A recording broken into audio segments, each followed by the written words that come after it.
Ricardo Corrêa, editor de O Tempo em Brasília, e vai falar com a gente agora. Bom dia para você, Ricardo.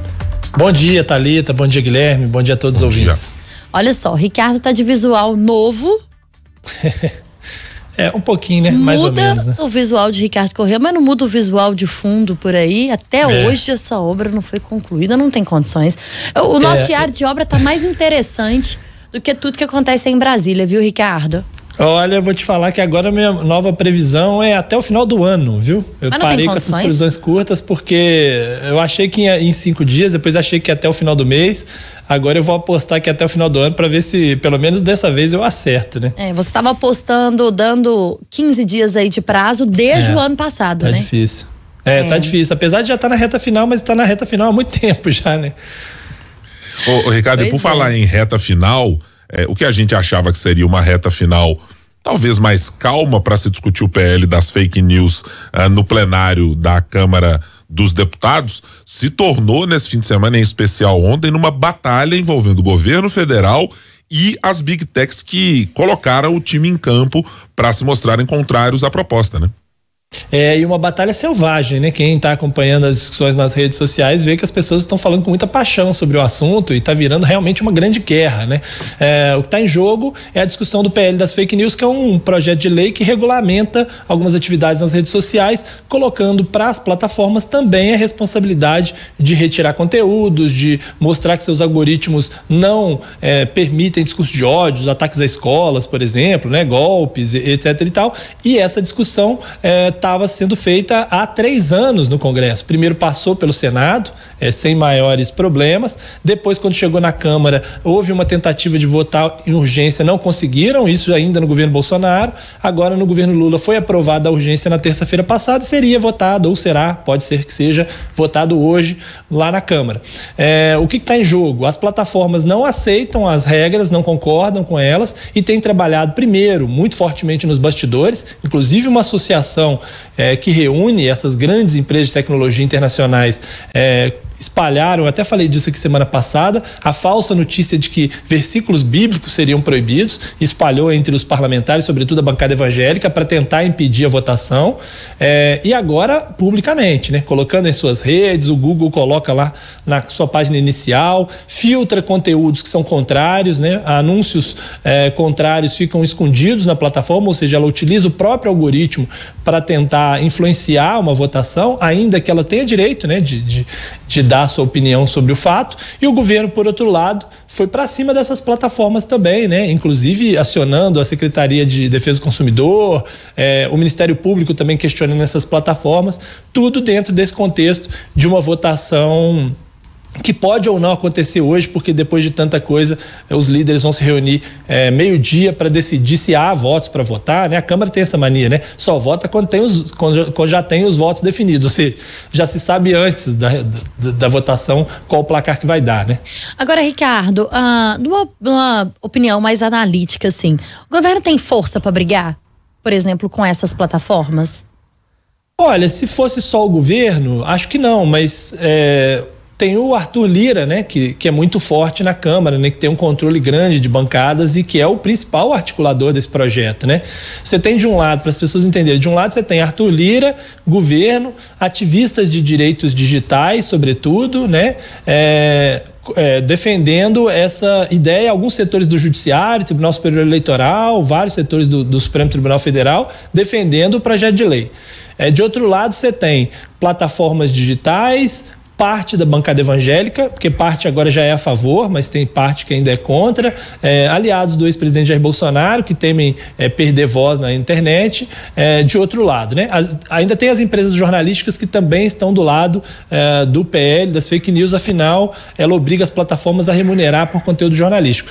Então é uma disputa de gigantes, né? É isso que a gente está vendo, uma disputa grande, né? Não é uma disputa pequena, e não é fácil de definir quem é que tem mais força dentro do parlamento.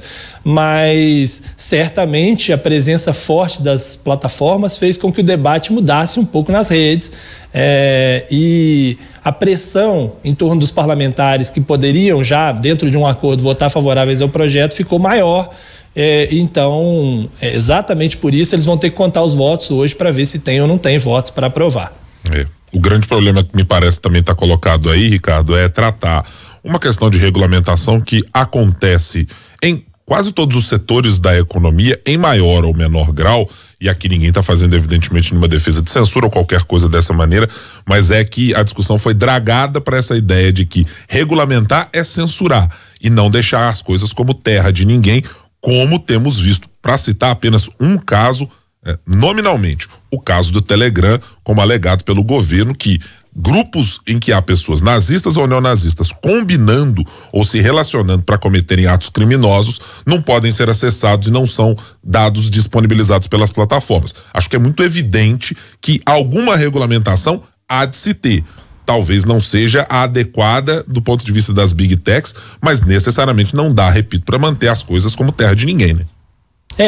E vários projetos desse sentido já foram aprovados em outros países do mundo, países que você não pode chamar de ditadura. Vai dizer que a Austrália é uma ditadura, ou que o Bloco Europeu, a União Europeia, que acabou de aprovar uma lei mais dura do que a lei brasileira, você vai dizer que é uma ditadura a União Europeia? Na verdade, o que acontece é o seguinte: as redes querem se autorregular.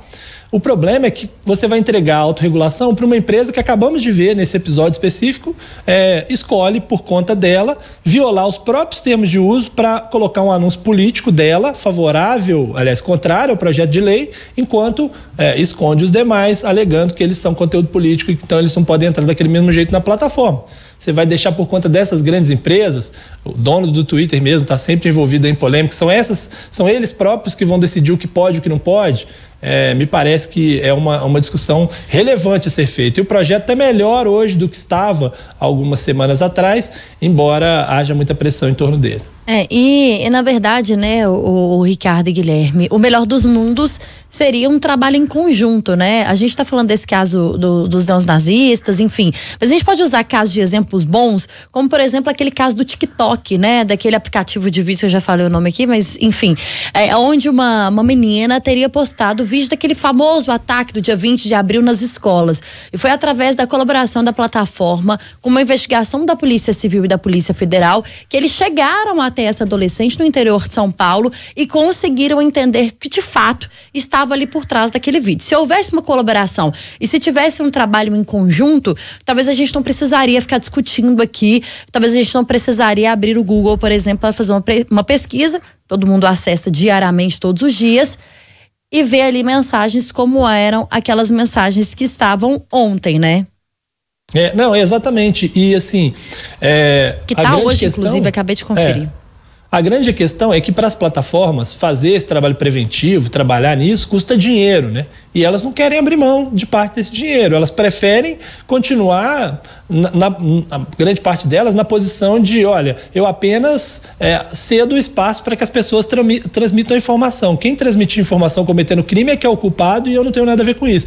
Mas, na verdade, é um dever de todos nós, né? E uma coisa é um fato. A gente pode discutir o projeto de lei e ver vários problemas nele, e há problemas de fato. A extensão da imunidade parlamentar para as redes sociais é um problema, uma discussão que não se resolve com esse problema, pelo contrário, parece que está ficando um pouco pior, mas o fato é que a gente tem um problema hoje, né? Hoje a gente tem, de fato, crimes sendo articulados, planejados e sendo divulgados nas redes sociais, sem que os algoritmos dessas plataformas consigam neutralizá-los, né? Então, não dá para você simplesmente ficar esperando que alguém denuncie, chegue na justiça, a justiça peça para retirar, porque até isso acontecer, muitos problemas já aconteceram. É preciso, de fato, de um trabalho em que as plataformas também estejam, de fato, envolvidas, né?